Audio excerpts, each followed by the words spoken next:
अन्नदाता। पग पग पर है संग तुम्हारे अन्नदाता। लहू किसानों का बन के पसीना सींचता है धरती का सीना। मेहनत का तेरी हक दिलवाने, नई तकनीक नई खोज बताने। पशुधन को गुणवान बनाना, पौध सुरक्षा को सिखलाना, खेती के सब गुर समझाने, भारत का सरताज बनाने। आठों पहर है संग तुम्हारे अन्नदाता अन्नदाता। नमस्कार, मैं शालिनी आप सभी दर्शकों का अन्नदाता कार्यक्रम में स्वागत करती हूं। हर रोज की तरह कार्यक्रम में हम आज भी लेकर के आए हैं खेती बाड़ी से जुड़ी हुई बहुत सी लाभकारी जानकारियां। तो चलिए सबसे पहले देखते हैं कि क्या है विशेष आज के कार्यक्रम में। हरे चारे के उत्पादन को बढ़ाने के लिए कृषि वैज्ञानिकों की नई खोज। जैविक खेती पर एक सफल किसान का अनुभव भाग 2। चने की फसल में लगने वाले विभिन्न कीट और उनका नियंत्रण।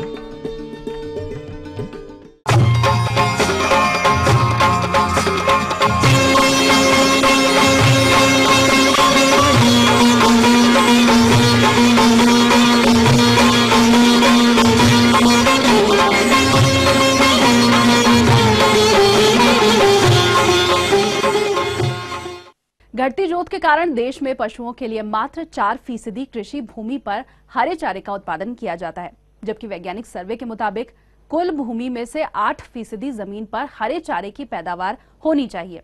ऐसे में देश के जो जानवर हैं उनके लिए हरे चारे की किल्लत को दूर करने के लिए नेशनल डेयरी अनुसंधान संस्थान करनाल के वैज्ञानिकों ने चारे के लिए एक नई तकनीक अपनाई है। वो तकनीक क्या है, आइए जानते हैं वैज्ञानिक डॉक्टर BS मीणा से।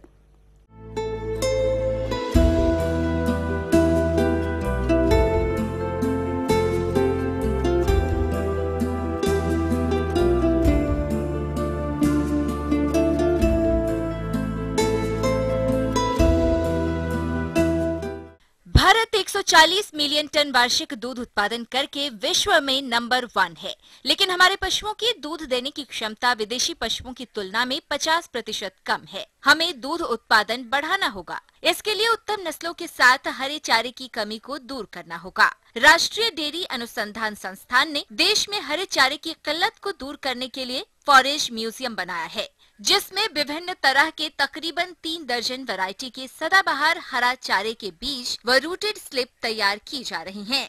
ये किस्में किसानों के लिए फायदेमंद रहेंगी। इन किस्मों का चारा उगाने से पशुओं को भी हर मौसम में हर चारा उपलब्ध हो सकेगा, जिससे देश के दुग्ध उत्पादन क्षमता में बढ़ोतरी होगी। NDRI के वैज्ञानिक डॉक्टर BS मीणा ने देश भर से हरे चारे की बहुवर्षीय विभिन्न वैरायटियों को खोजकर इनका बीज तैयार करने का काम किया है। भारतीय देश में हमारे में आजकल हरे चारे, सूखे चारे और दाने की कमी है। ऑन एवरेज देखा गया है कि जो दूध उत्पादन करते हैं हम, उसमें 60% जो खर्चा आता है वो चारे पे डिपेंड है।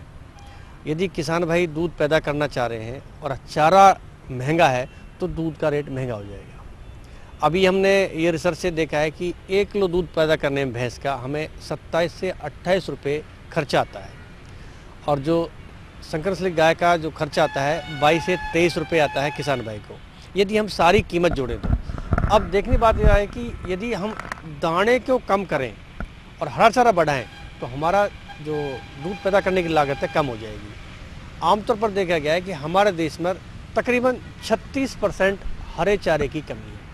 उस कमी को पूरा करने के लिए किसान भाई वर्ष भर पैदा होने वाले चारे अपने खेत पे लगाएं, जिससे कि साल भर चारा पैदा होता रहेगा। अब कम से कम एक पशु को दिन में 5 किलो हरा चारा देना बहुत ज़रूरी है। यदि 5 किलो हरा चारा आपने नहीं दिया तो जो पशु के शरीर में मिनरल्स और विटामिन्स या खनिज लवण की कमी है वो कमी बढ़ती चली जाएगी। होगा क्या कि पशु गर्मी में नहीं आएगा या बार बार बोलेगा, ठहरेगा नहीं। तो इन कमियों को दूर करने का सबसे आसान तरीका ये है कि हरा चारा खिलाएं। पशु को चाहिए 20 किलोग्राम हरा चारा। वैज्ञानिकों के अनुसार 10 केजी दूध देने वाले एक पशु को प्रतिदिन 15 से 20 किलोग्राम हरा चारा, 5 से 6 किलोग्राम सूखा चारा यानी भूसा और 4 से 5 किलोग्राम तक दाने की जरूरत होती है।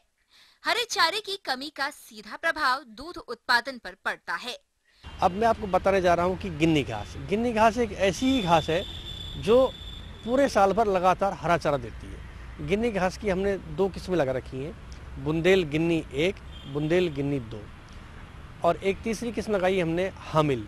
हामिल किस्म का फ़ायदा ये है कि ये जो बगीचे होते हैं, नीम का, अमरूद का, आम का, नींबू का या कोई भी पेड़ है, उसके नीचे भी ये पैदा हो जाती है। जैसे किसी किसान भाई के घर पे देखा है, अपने बरगद का पेड़ लगा हुआ है, पीपल का लगा हुआ है, नीम का लगा हुआ है, जामुन का लगा हुआ है या कोई और लगा हुआ है, तो उसके नीचे और फसल पैदा नहीं होती, लेकिन ये जो गिन्नी की हमारी हामिल वैरायटी है ये पैदा हो जाती है। लेकिन जो किसान भाई ज़्यादा पैदा करना चाहते हैं तो बुंदेल गिन्नी 2, जिसकी हम खेत में खड़े हुए हैं, ये बुंदेल गिन्नी 2 है, जिसकी पत्ती चौड़ी है और ये नेपियर घास की तरह ही बढ़ती है। इसका लगाने का तरीका भी आसान है कि पौधे से पौधे की दूरी 50 सेंटीमीटर और लाइन से लाइन की दूरी 50 सेंटीमीटर, तैयार खेत में हम इसको लगा देते हैं और एक बार लगाने के बाद 3 साल तक लगातार ये हरा चारा देती रहती है। इसकी भी जो थोड़ी सी असुविधा होती है, जब सर्दी बढ़ जाती है तो ये गिन्नी घास है सुसुप्त अवस्था में चली जाती है। वो पीरियड आता है 15 दिसंबर से लेकर 15 जनवरी का, जब बहुत ज़्यादा सर्दी पड़ती है या कहो कि आकाश में धुंध छाई हुई है, कोहरा है, धूप नहीं मिल रही है। यदि धूप मिल रही है तो ये बढ़ जाएगी, धूप नहीं मिल रही है तो थोड़ी ये सुसुप्त अवस्था में चली जाती है। तीसरे साल क्या करना चाहिए, जो पुरानी जड़ें होती हैं या जो पुराने टसक्स होते हैं उनको आपको निकाल देनी है। निकालने से फ़ायदा क्या होगा कि जो नई जड़ें निकलेंगी उनको स्पेस मिल जाएगा और अच्छी बढ़वार हो सकेगी। या आसपास आपको लगे कि कहीं घास फूस इकट्ठा हो रहा है, वो भी इसके बीच में जलाने से क्या होगा कि इसको गर्मी मिल जाती है और वो बढ़वार होगी। लेकिन आजकल हम जैसे कि पर्यावरण की बात करते हैं तो हम जलाना उचित नहीं समझते, उस कूड़ा करकट को दबा देना चाहिए। इस घास का एक सबसे बड़ा फ़ायदा ये है कि जो इसकी बढ़वार है बड़ी होती है और सूखा को भी सहन करने की शक्ति इस गिन्नी घास में है। यदि मान लो कि हम बात करें कि राजस्थान का या गुजरात का या मध्य प्रदेश का एरिया जहाँ पानी कभी मिलता है कभी नहीं मिलता है, तो पानी मिलेगा तो बढ़वार बढ़ जाएगी, जब पानी नहीं मिलेगा तो इसकी बढ़वार रुक जाएगी, लेकिन घास मरेगी नहीं। जैसे आप पानी दोगे बढ़वार चलती रहेगी। इसको भी लगाने के 2 समय हैं। जहाँ पानी मिलता है वहाँ फरवरी के लास्ट से लेके मार्च अप्रैल तक लगा सकते हैं, और दूसरा समय जो रेनफेड एरिया है, बारिश होने के समय, यानी कि जैसे बारिश जुलाई में आ जाती है, जब हवा में नमी बन जाए तब भी इस घास को लगा सकते हैं। इसकी जो 1 हेक्टेयर में ईल्ड है वो तकरीबन 1600 से 1800 क्विंटल आती है। नेपियर से थोड़ी इसकी कम रहती है। और काटने का तरीका, पहली बार जब इसे काटोगे तो 45 दिन पे कटाई तैयार हो जाती है। काटते वक्त ध्यान रखा जाता है कि इसको जब काटते हैं तो 6 इंच ज़मीन से ऊपर से काटते हैं। यदि ज़मीन से नीचे से काटोगे तो बढ़वार रुक जाएगी या ग्रोथ कम हो जाएगी। तो 6 इंच ऊपर से काटने से क्या होता है कि साइड के जो किल्ले हैं वो दोबारा बढ़वार करते हैं, जिससे कि हमें हरा चारा मिलता है।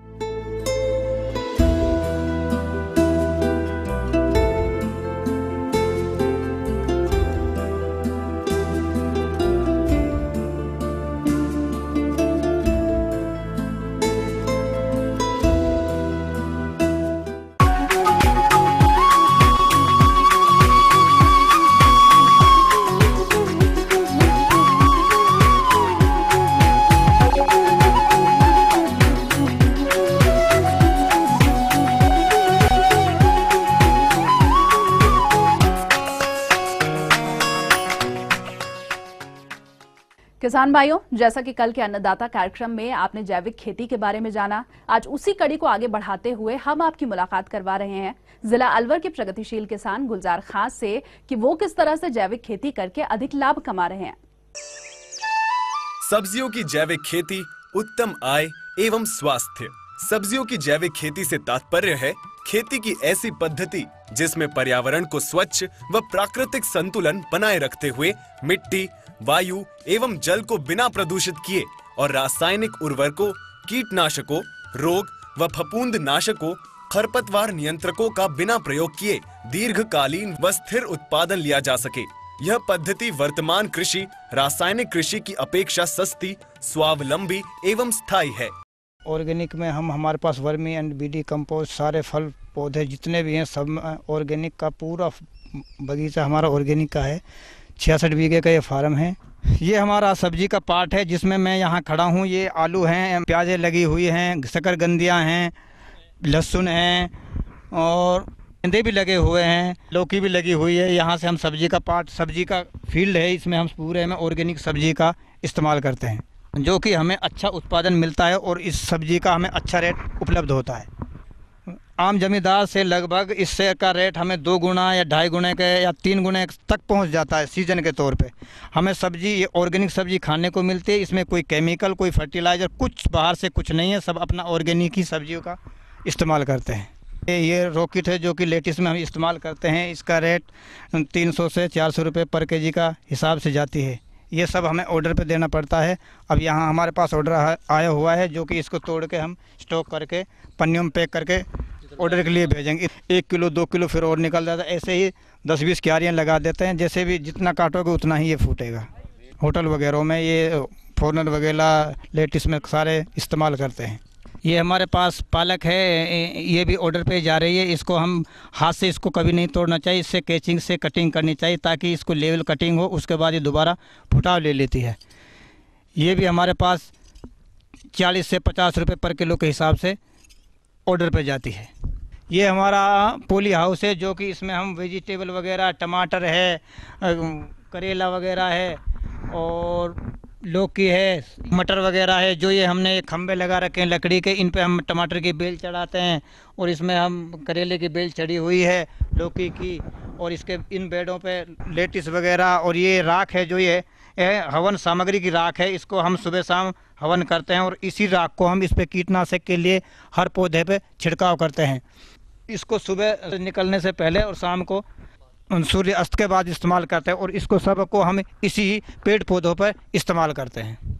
इससे रोग है, कोई भी पौधे पे कोई भी कीड़ा है, इसका सब रोग को कंट्रोल कर लेता है और इससे कीड़े मर जाते हैं।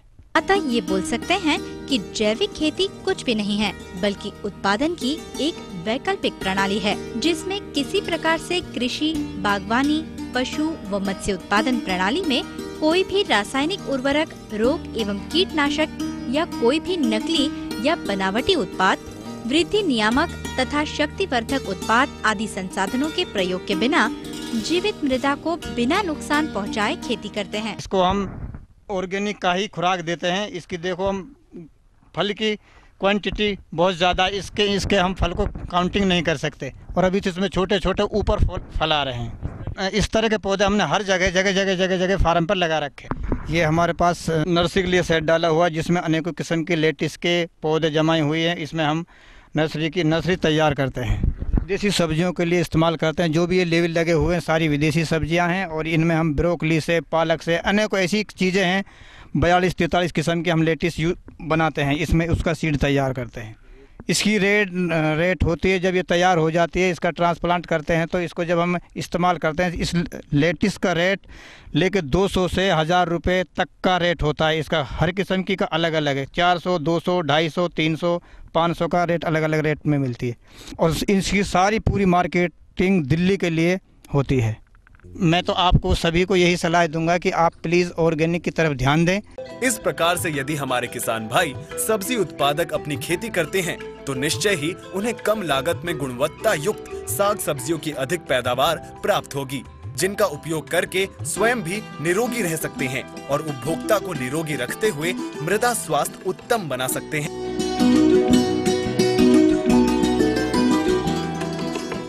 तो ये थी कुछ उपयोगी जानकारियां। अब लेंगे एक छोटा सा ब्रेक, जल्द हाजिर होंगे।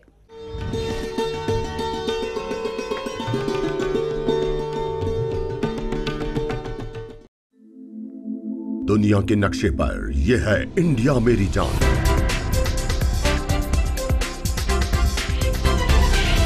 भारत थोड़ा अलग है।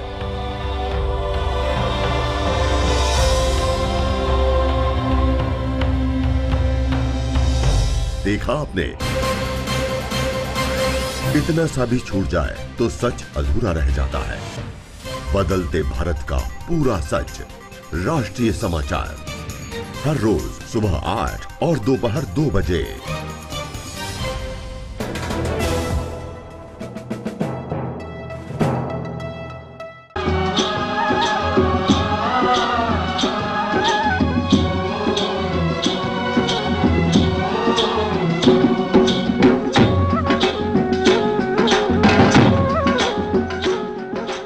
ब्रेक के बाद एक बार फिर से आप सभी दर्शकों का अन्नदाता कार्यक्रम में स्वागत है और चलिए अब बढ़ते हैं अगली प्रस्तुति की ओर।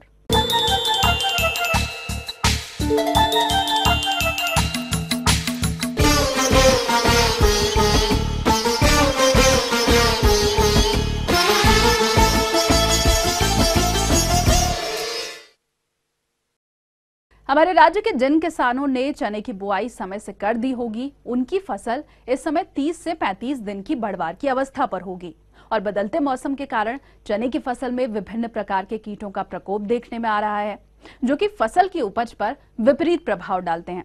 अतः फसल से गुणवत्ता युक्त पैदावार प्राप्त करने के लिए आप इन कीटों का नियंत्रण किस तरह से करेंगे, इस विषय पर विस्तृत जानकारी दे रहे हैं एक कृषि वैज्ञानिक डॉक्टर हेम सिंह यादव। आज मैं किसान भाइयों को जो चना है, चने की फसल में लगने वाले कीट तथा उनके प्रबंधन के बारे में बताऊंगा। तो किसान भाइयों, मुख्यतः हमारे चने की फसल में जो 5-6 कीट हैं वो लगते हैं। तो सबसे पहले इनिशियल स्टेज में जो दीमक है, दीमक का प्रकोप पाया जाता है। दीमक पौधों की जड़ों को काट कर नुकसान पहुंचा दी है। जब पौधों की जड़ें नष्ट हो जाती हैं तो पौधा सूख जाता है और जड़ें सूखने के बाद कभी कभी ये तने पर भी इसका प्रकोप देखा गया है। तो किसान भाई, इसके मैनेजमेंट के लिए हमारे बवेरिया वैश्याना नामक एक फफूंद नाशक है, जैविक कीटनाशी है। इसको हम 4 से 5 किलोग्राम मात्रा को लेके 20 से 25 किलोग्राम गोबर की खाद में मिला के किसी छायादार स्थान पर हम इसे फैला देते हैं और उसमें पानी की मात्रा जो नमी है बराबर बनाए रहते हैं। लगभग 1 सप्ताह तक हम उसे उलटते और पलटते रहते हैं, जिससे कि पूरा जो खाद है वो सफ़ेद रंग का हो जाता है। तो सफ़ेद रंग का जब पूरा खाद हो जाए उसे पूरे 1 हेक्टेयर खेत में छिटक कर और खेत की जुताई कर देनी चाहिए, जिससे कि हम इसके प्रकोप से बच सकते हैं। इससे पहले हमें ये भी देखना है कि दीमक का प्रकोप खेत में है या नहीं भी है। तो इसके लिए किसान भाई हमारा कच्चा गोबर खेत में 10-5 जगह डाल दें और 4 से 5 दिन बाद उसे इकट्ठा करें। यदि खेत में दीमक का प्रकोप है और दीमक पाई जाती है तो उस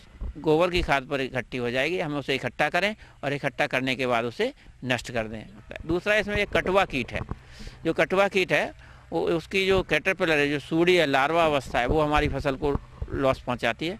ये रात के समय में निकलती है और फसल को ग्राउंड लेवल से चने के पौधों को काट देती है, जिससे कि पौधा हमारा कट जाता है और सूख जाता है। इस कीट का प्रकोप भी इनिशियल स्टेज में ज़्यादा होता है, जब फसल हमारी 1 से 2 माह की हो जाती है। दूसरा, एक और कीट इसमें आता है, ग्राम पॉड बोरर, जो चने का फल छेदक है या फूट बोरर है। तो जो इसकी सूढ़ी है वो इनिशियल स्टेज में पत्तियों पर फीड करती है, फिर उसका जो जब पॉड फॉर्मेशन होती है तो उसमें फल में फीड करती है और उसमें छेद बनाकर इसकी आधा भाग नीचे लटका रहता है और बाकी चने के पॉड के भीतर रहती है। तो इन दोनों कीटों की मैनेजमेंट की बात हम करें, कटवा कीट और जो आपका फली छेदक कीट है, फल बोरर है, फ्रूट बोरर है, इसके मैनेजमेंट में किसान भाई हमारे जो ट्राइकोग्रामा नामक एक बायो एजेंट है, ट्राइकोग्रामा कॉलोनिस और ट्राइकोग्रामा जापानिकम, 2 स्पीसीज मिलती हैं। इसका ट्राइको कार्ड लेके हमारे किसान भाई खेत में उपयोग करेंगे तो इसका जो अंडे में जो अंडा है वो अंड परजीवी है, अंडे में अपना अंडा दे देता है और उसके अंडे को नष्ट कर देता है, तो उससे बचा जा सकता है। उसके लगभग आपको जो 50,000 से 1 लाख तक जो अंडे हैं उसको प्रति हेक्टेयर के हिसाब से हमें 1 सप्ताह के अंतराल पर 3 से 4 बार लगाना है। और कीट को हमें देखना चाहिए कि कीट का जो ATL लेवल है वो कितना है। तो 1 मीटर में यदि एक सूढ़ी आपको मिलती है तो हमें उसका मैनेजमेंट करना चाहिए। दूसरा, हम इसमें BT भी ले सकते हैं। एक बैक्टीरिया है बैसिलस thuringiensis, उसके 1 लीटर मात्रा को 500 से 700 लीटर पानी में मिलाकर 2 से 3 बार स्प्रे करने पर भी इस कीट का प्रबंधन किया जा सकता है। एक HANPV, एक स्पेसिफाइड न्यूक्लियर पॉलीहाइड्रोसिस वायरस आता है, जिसकी 250 LE प्रति हेक्टेयर की दर से उपयोग किया जा सकता है। ये दोनों तरह का लिक्विड और सॉलिड पाउडर फॉर्म में भी मिलता है। तो इसे हम जब लें तो किसान भाई हमारे इसका जो घोल बनाकर और इसका स्प्रे कर दें। उसका स्प्रे करने पर हमारे किसान भाई इस कीट से बचे जा सकता है। और यदि हमें इसके बावजूद भी यदि मैनेज नहीं होता है तो हमारे किसान भाई इसमें हमारा दूसरा जो इंसेक्टिसाइड है वो भी उपयोग कर सकते हैं। आगे और भी है कुछ रोचक जानकारियां, पर यहाँ पर रुकेंगे एक और ब्रेक के लिए, जल्द हाजिर होंगे।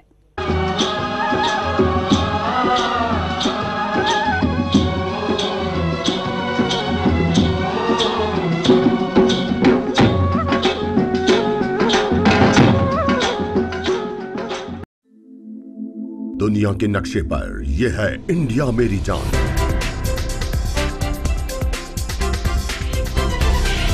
भारत थोड़ा अलग है।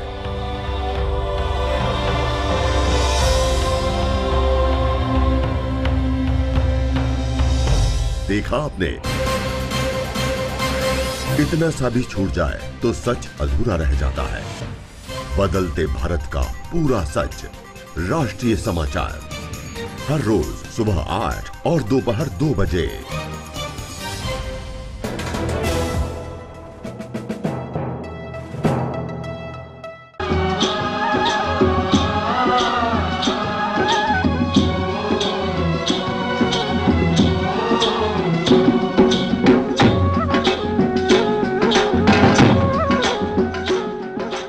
ब्रेक के बाद एक बार फिर से आप सभी दर्शकों का स्वागत है और चलिए अब रुख करते हैं अगली कड़ी की ओर।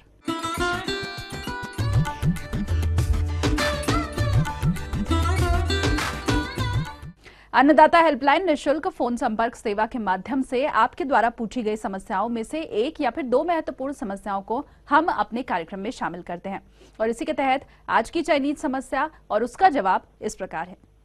अन्नदाता कार्यक्रम में आज हमने जिस प्रश्न को शामिल किया है उसे पूछा है ग्राम राजधाना जिला सोनीपत के किसान जय किशन सिंह ने। आप अरबी की खेती के बारे में जानकारी चाहते हैं तो जय किशन सिंह जी, आपकी जानकारी हेतु प्रस्तुत है कार्यक्रम में यह अंश।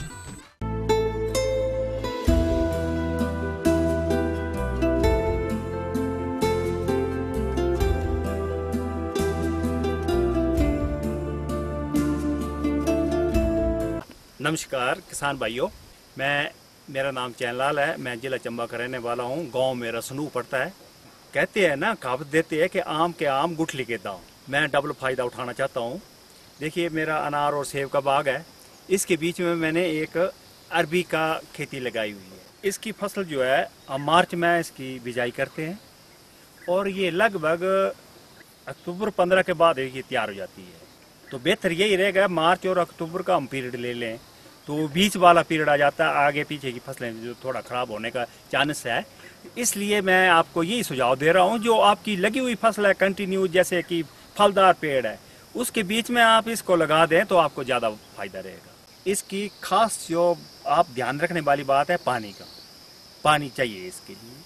अगर आपकी धानी ज़मीन है वहाँ पर भी आप लगा सकते हैं इसको, और दूसरी जगह पर भी लगा सकते हैं बरैनी में, लेकिन पानी जरूर दें। पानी देंगे तो आप भरपूर लाभ उठाएंगे इसका और भरपूर फसल मिलेगी। इसके जो फायदे हैं, इसका जो कंद होता है, जो आप भरपूर फसल लेना चाहेंगे तो एक पौधे में लगभग मैंने 2 किलो तक इसका पौधा उत्पादन किया। ये इसका कंद है।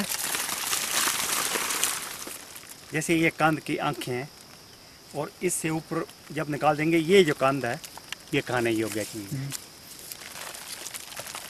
और ये डेवलप हो रहे हैं, बन रहे हैं अभी। ये अलग बन रहा है। ये मेजर तो ये बन गया है। और ये कंद जो है ना, जो बीच वाला होगा ना, बहुत ही बढ़िया क्वालिटी का होगा, भुरभुरा होगा। खाने का इतना मज़ा आता है ना इसको कि आप बात मत पूछो। जो इसका ये डंठल है ना, इसकी बढ़िया बनती है, जो हम खाने के काम में आती है। और इसका ये भी एक फ़ायदा है। और ये काफ़ी, एक तो होती है ना अरबी, ये अरबी से थोड़ा हट कर है। ये खाने के लिए बिल्कुल भुरभुरा होता है, बहुत टेस्टी होता है और काफ़ी, यानी कि ये पनीर का मुकाबला करता है। और ये यानी कि इसका पनीर की जगह भी लोग इस्तेमाल करते हैं इसको। कचालू खट्टा डालकर खाते हैं इसको। काफ़ी महंगा ये फसल है। जैसे आपका काफ़ी कीमती फल है या फलदार पेड़ लगा रखे हैं, उसके नीचे भी आप इसको बखूबी लगा सकते हैं और औज में अच्छा होता है ये। और मैल तक खैर होना चाहिए, ज़मीन मिट्टी भी अच्छी होना चाहिए इसके लिए। और औज में ये बखूबी हो जाता है। ये सबसे बड़ी खासियत इसकी है, क्योंकि औज में ये आम फसलें नहीं होती है और ये अरबी की, इस कचालू की फसल बहुत बढ़िया हो जाती है। बाकी रहा इस फसल तैयार हो जाती है तो आपने क्या करना है, इसको इसके कंद निकलते हैं, कंद को पूरा निकाल लो। निकालने के बाद आप या तो उसको धो दो, अगर धो नहीं सकते हैं आप तो एक साइड पर इसका डैम्प कर दो। डैम्प करने के बाद ऊपर से कोई ऐसा ऊपर से कोई चीज़ ऐसे पत्ते वगैरह ऐसे रख दे तो होगा क्या कि जो इसकी जड़ें होती हैं बहुत सी, तो उस जड़ों को मतलब वो बिल्कुल नरम पड़ जाती है और फिर आराम से उसको साफ कर पैक कर बहुत ज़्यादा महंगी मार्केट है इसकी।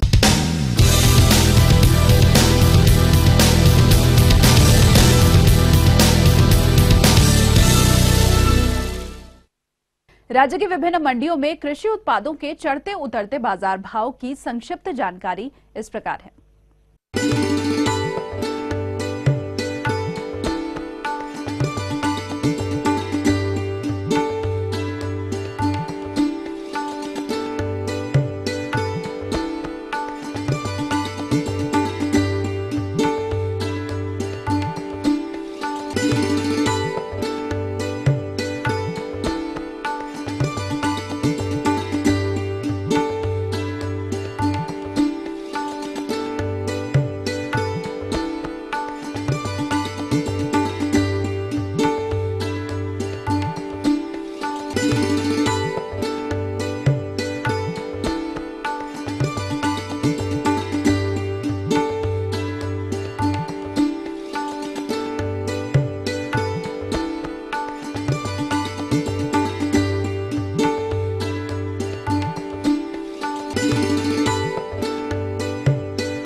और आइए अब देखते हैं कल दिखाए जाने वाले कार्यक्रम की मुख्य झलकियां। गुणवत्ता युक्त फूलों की प्राप्ति हेतु पॉली हाउस में कार्नेशन की सफल खेती। हरे चारे के उत्पादन को बढ़ाने के लिए कृषि वैज्ञानिकों की नई खोज।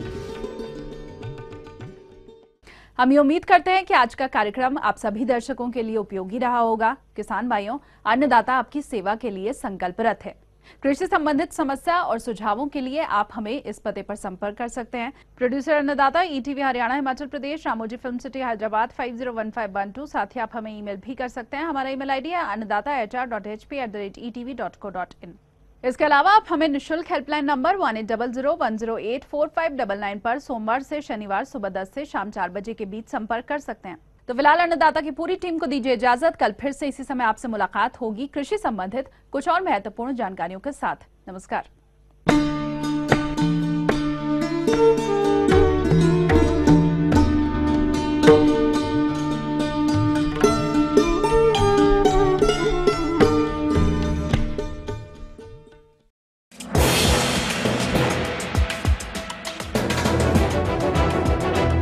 आप देख रहे हैं ईटीवी न्यूज़ हरियाणा हिमाचल प्रदेश, खबर ही जीवन है।